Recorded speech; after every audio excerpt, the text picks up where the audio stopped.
I am Ravi Visvesvaraya Sharada Prasad. My friend Sugata Srinivasa Raju has just written a biography of former Prime Minister H.D. Deve Gowda titled Furrows in a Field. The speakers at the launch event in Delhi included the noted jurist Fali Sam Nariman, the former Chief Minister of Jammu and Kashmir Farooq Abdullah, the Communist Party leader Sitaram Yechuri, and the former Union Cabinet Minister, my friend Jairam Ramesh. Fali Sam Nariman referred to the statements of my father, H.Y. Sharada Prasad, where my father had said that H.D. Deve Gowda, being a frequent litigant, had a sound practical understanding of agricultural laws, irrigation laws, and civil engineering laws. And Sugata Srinivasa Raju had elaborated on these remarks of my father in his book. And Fali Sam Nariman quoted other statements of my father from Sugata Srinivasa Raju's biography, where my father had said that if Indira Gandhi had a better, deeper knowledge of constitutional history and constitutional laws, then she would not have imposed the emergency. However, Indira Gandhi's imposition of the emergency in June 1975 is not the first instance of subversion of constitutional norms. And in this video, I will elaborate on how the even the founding fathers of our democracy themselves blatantly violated constitutional norms and democratic procedures in their ruthless pursuit of power. Now, this month, December, is both the birth month and the death month of Chakravarti Rajagopalachari, C. Rajaji, who was born on 9 December 1878 and passed away on 25th December 1972. And in his column for Asian Age and Deccan Chronicle dated 14th December 2021, Mohan Guruswamy wrote, while Nehru perceived the Hindu Mahasabha as the greatest threat to the nascent republic, Rajagopalachari held the opinion that the communists posed the greatest danger. Their differences came to the fore, and after being persistently overruled by Nehru on critical matters, Rajagopalachari submitted his resignation on grounds of ill health and returned to Madras. As things would have it, the Congress Party's poor performance in the 1952 elections opened another opportunity for him. The communists were in a position to form a government, but Nehru played his Rajaji card and got Kamaraj to propose him for CM. The party cobbled together a majority. So this is what Mohan Guruswamy wrote in his recent article titled Two Sides of Rajaji in Asian Age and Deccan Chronicle. But Mohan Guruswamy, he's an alumnus of Harvard's Kennedy School, and he had served in senior positions in the government of Atal Bihari Vajpayee and earlier of Vishwanath Pratap Singh. However, Mohan Guruswamy did not go into details of the very unethical means adopted by the Congress party to form the government in Madras state in 1952. And in my personal opinion, the methods adopted to prevent a communist led coalition from forming the state government were one of the most sordid events in our constitutional history. And the governor, Sri Prakasha, he too acted very disgracefully, in my opinion. Uh, there were 375 seats in the Madras State Legislative Assembly, which now consists of the present state of Tamil Nadu and many parts, regions which are now parts of Andhra Pradesh and Karnataka and Kerala. And the communists had considerable grassroots support, especially in the Telugu speaking areas of the old Madras state, as well as in the Tanjavur regions. And the Congress party in Madras state was split into numerous factions, all of which were at bitter loggerheads with each other. The most powerful faction was led by Kamaraj, Kumaraswamy Kamaraj, and they were largely the non Brahmin Tamils. And then there was the Rajaji faction, and although Rajaji Chakravarti Rajagopalachari, he was not a mass leader, but many leading politicians, both at the center as well as in Madras state, supported Rajaji because of his stature and his past record.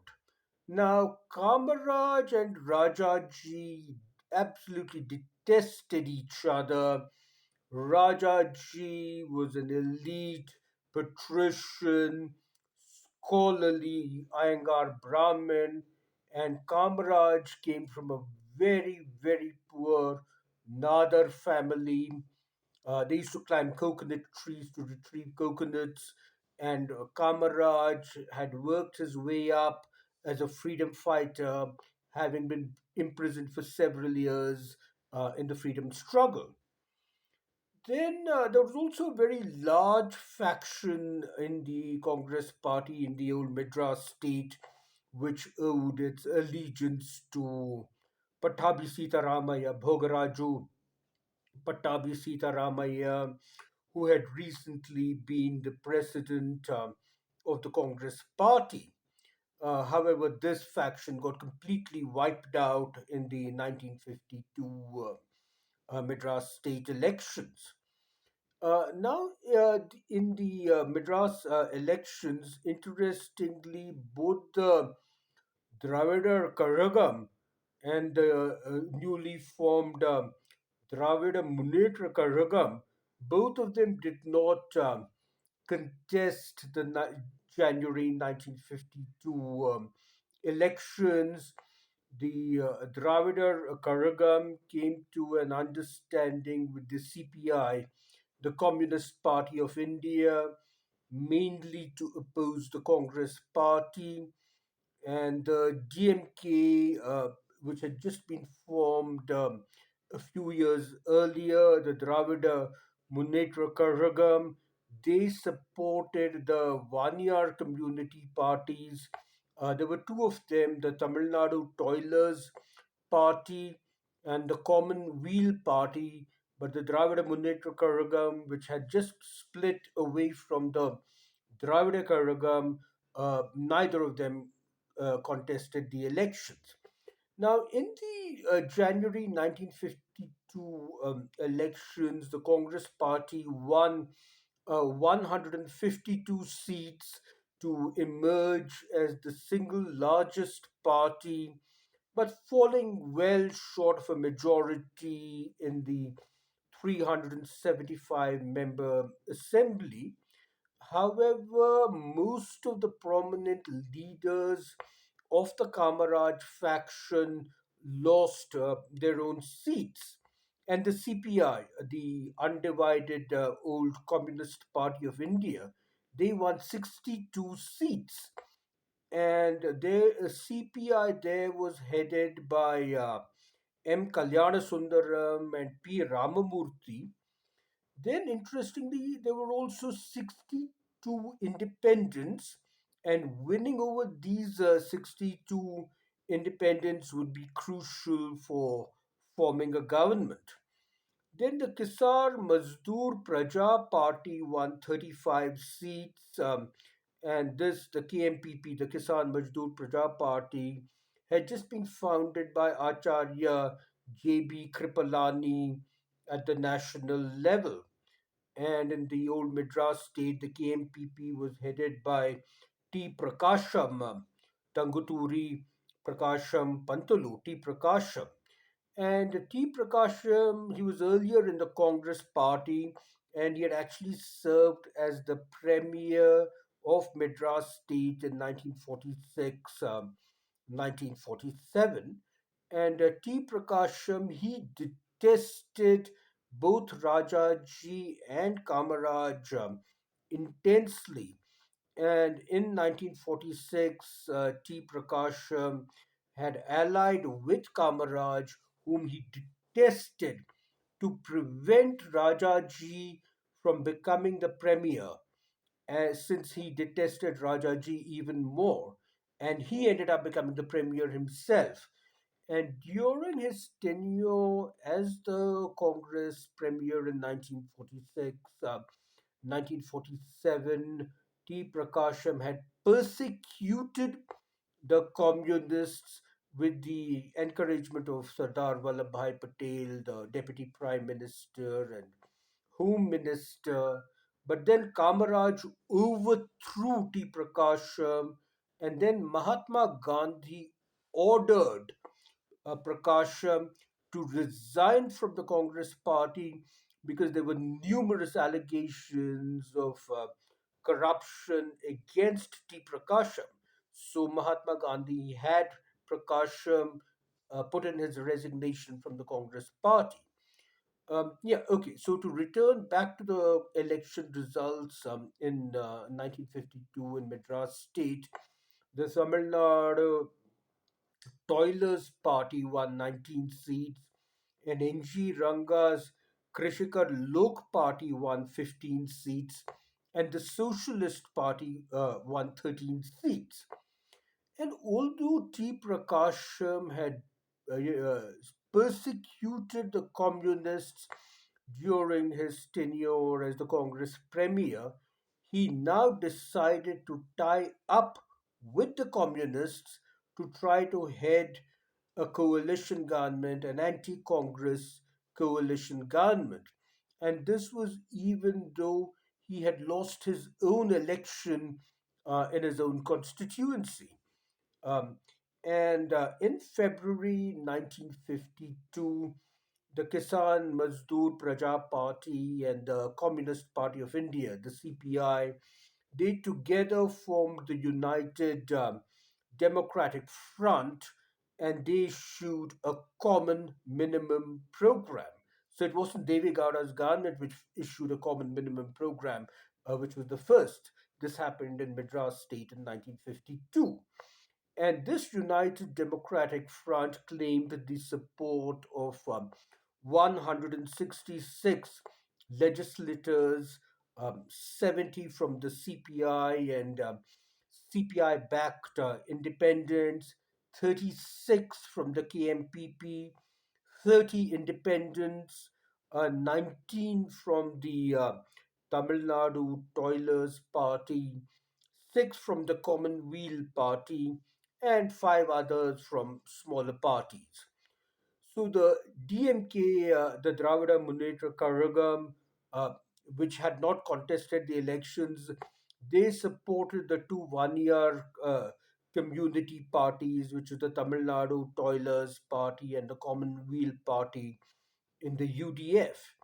And P. Ramamurthy of the CPI, it was widely expected that he would lead the United Democratic Front and become the first communist chief minister to be elected democratically. I think anywhere in the world that this would be the first time a communist would have been elected through democratically.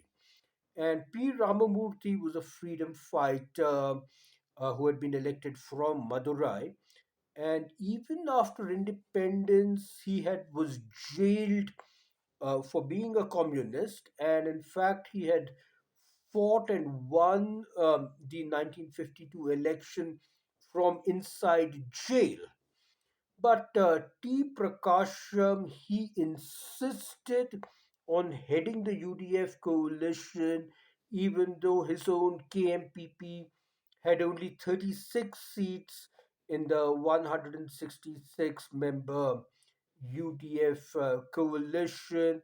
And he, even though he himself had lost his own personal election contest.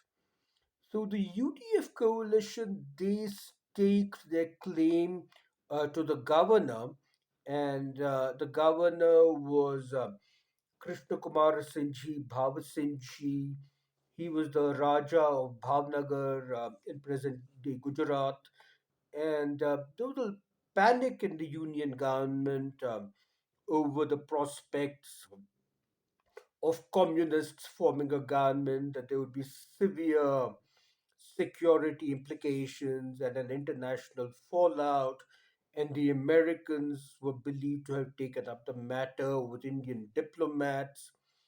So the governor, Krishna Kumar Singhji, Bhav Singhji, he very correctly and very properly wrote officially to the president, Rajendra Prasad, asking whether he should invite the Congress party, because the Congress party was the single largest party with 152 seats out of 375, or whether he should invite the UDF, which claimed the support of 166 legislators, keeping in view the mind that the UDF was a post election alliance of disparate parties, or whether he should impose governor's rule. And governor's rule or president's rule had never been imposed earlier.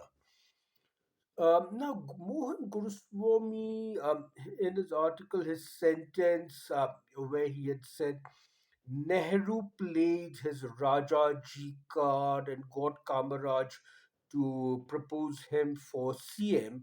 This sentence of Mohan Guruswamy is inaccurate, because Kamaraj was actually in favor of the UDF forming the government, and Kamaraj, he calculated that a UDF government would disintegrate quickly because of its internal contradictions and Prakasham's behavior and personality, and that in the subsequent midterm elections, Kamaraj calculated that his own position would be strengthened greatly, both against Prakasham as well as against his own rivals in the Congress party. Now, as was required under the Constitution, President Rajendra Prasad officially asked Minister Jawaharlal Nehru to give him a cabinet advisory on Governor Krishna Kumar Singhji Bhav Singhji's letter of referral, and the Union Cabinet very cautiously decided not to respond to the president in writing, but instead measures were begun by the Union government to prevent the communists from forming the government. And the governor, Krishna Kumar Singhji, Bhav Singhji, he was ordered to resign from the governorship. And there was this politician, Sri Prakasha, and Sri Prakasha had just been elected to the Lok Sabha from Allahabad in the 1952 parliamentary election. But within a few days of his being elected, Sri Prakasha was asked to resign his Lok Sabha seat and take over immediately as the new governor of Madras state, which Sri Prakasha did on 12th March 1952. And measures were set not just at the union government level, but also at the state level to prevent the communists coming to power by hook or by crook. So Ramnath Goenka of the Indian Express, who was also in politics, Chidambaram Subramaniam, C. Subramaniam, and T. T. Krishnamachari, they were vehemently anti communist and they requested Chakravarti Rajagopalachari, Rajaji, to come out of retirement to prevent the communists from coming to power. And Rajaji had long asserted that the communists were the greatest threat to the Indian nation. And Jawaharlal Nehru, he was very, very cautious neither to publicly support nor to oppose this proposal of getting Rajaji to lead the Congress party. And Nehru very cautiously made a very lukewarm remark that he hoped Rajaji would manage to get himself elected to the Madras Assembly. But Rajaji thought that it was below his dignity to stand for election. After all, he had been the Governor General of the nation and then the Union Home Minister. So he thought it was just below his dignity to contest a state assembly election.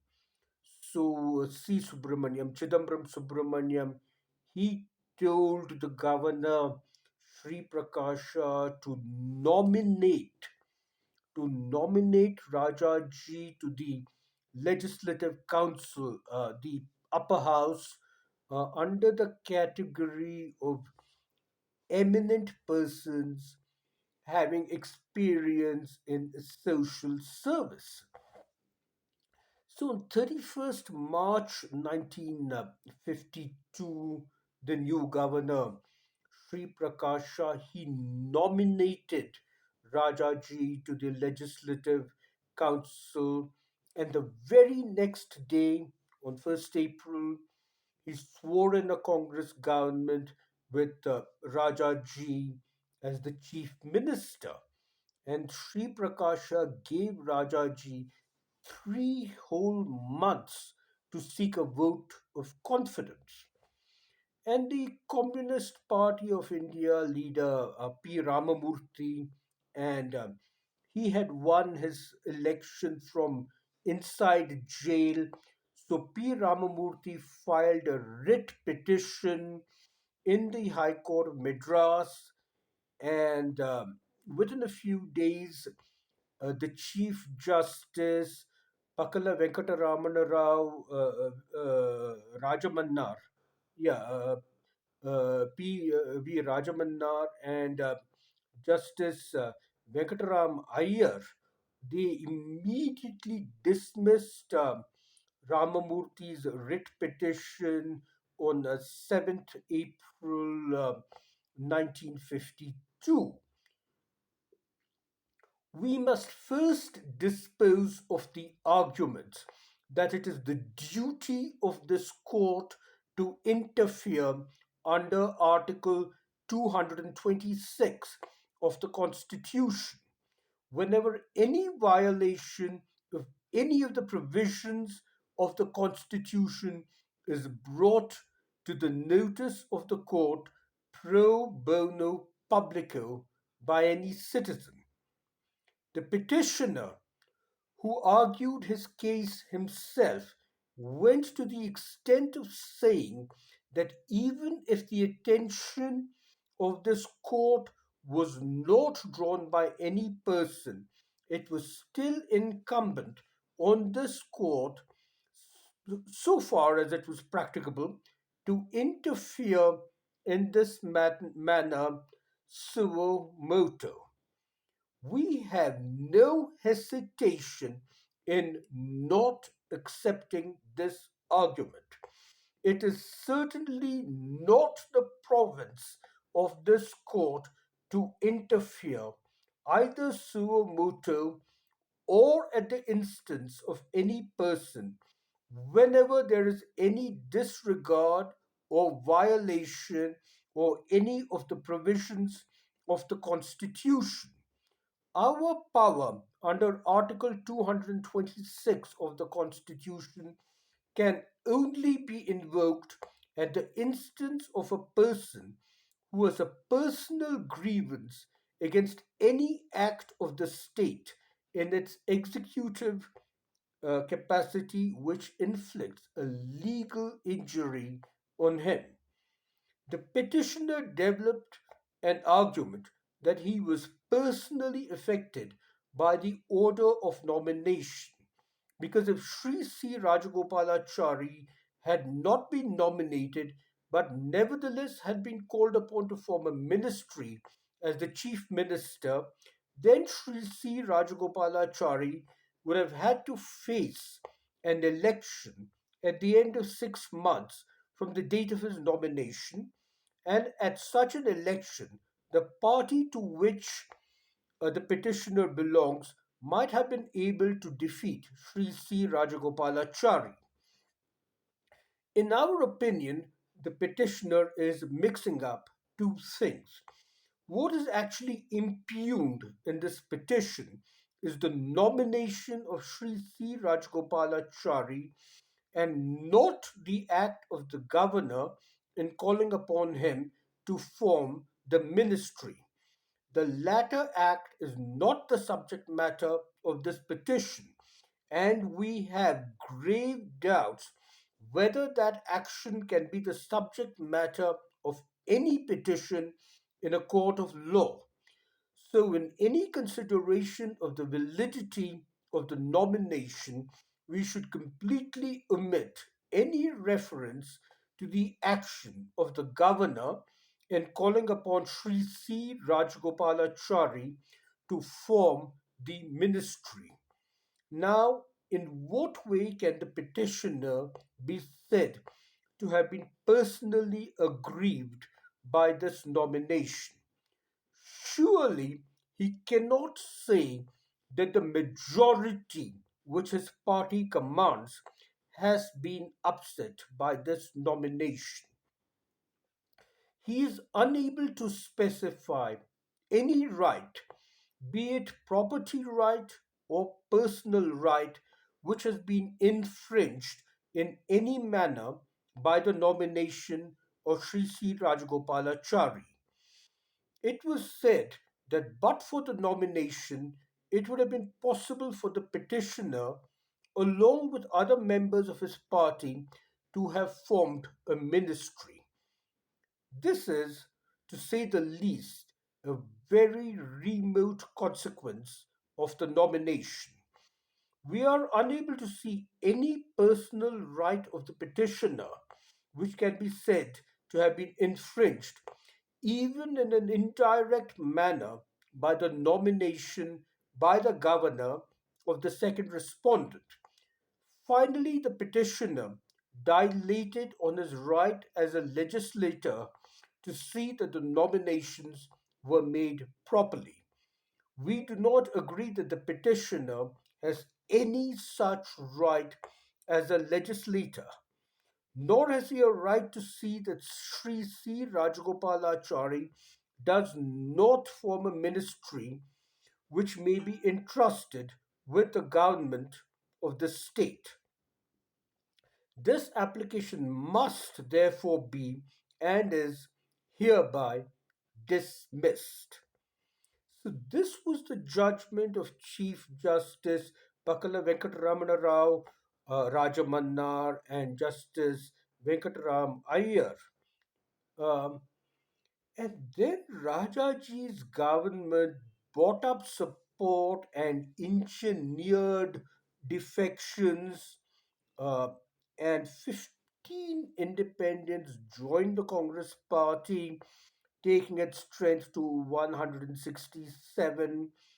And the Vaniyar Commonwealth Party, which had 6 members, it was enticed away from the UDF by giving it ministerial posts.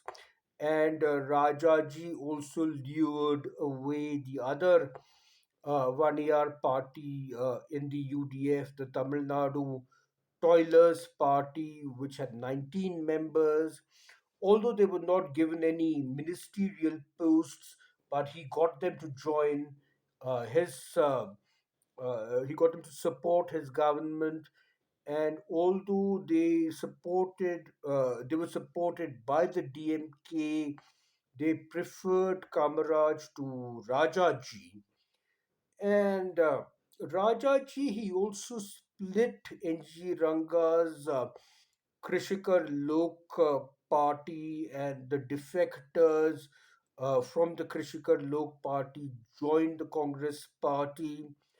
And moreover, all the 5 members of the Madras State Muslim League, who were very strongly anti-communist, they too supported Rajaji. And Governor Sri Prakash had given Rajaji 3 whole months to prove his majority on the floor of the legislature. And on 3 July 1952, Rajaji won the vote of confidence by 200 votes to 151. And then again in 1954, the Congress government in the state of Andhra Pradesh, that was on the verge of disintegration, and it seemed likely that the communists would be able to prove their majority on the floor of the Andhra legislature. And then Prime Minister Jawaharlal Nehru, he imposed president's rule to thwart the communists from coming to power in Andhra Pradesh. Uh, yeah, okay. So please subscribe to my channels on YouTube and IGTV, and please follow me on LinkedIn and Twitter and Facebook and Instagram. My Twitter account is at RVP. At RVP is my Twitter account. And on my YouTube channel, I will be uploading several more videos about politics, the economy, business and industry, and mostly about technology. So please subscribe to my YouTube and IGTV channels. This is Ravi Visvesvaraya, Sharada Prasad saying goodbye on a very cold afternoon in Lahore and Spiti. It's minus 27 degrees Celsius. Have a great day.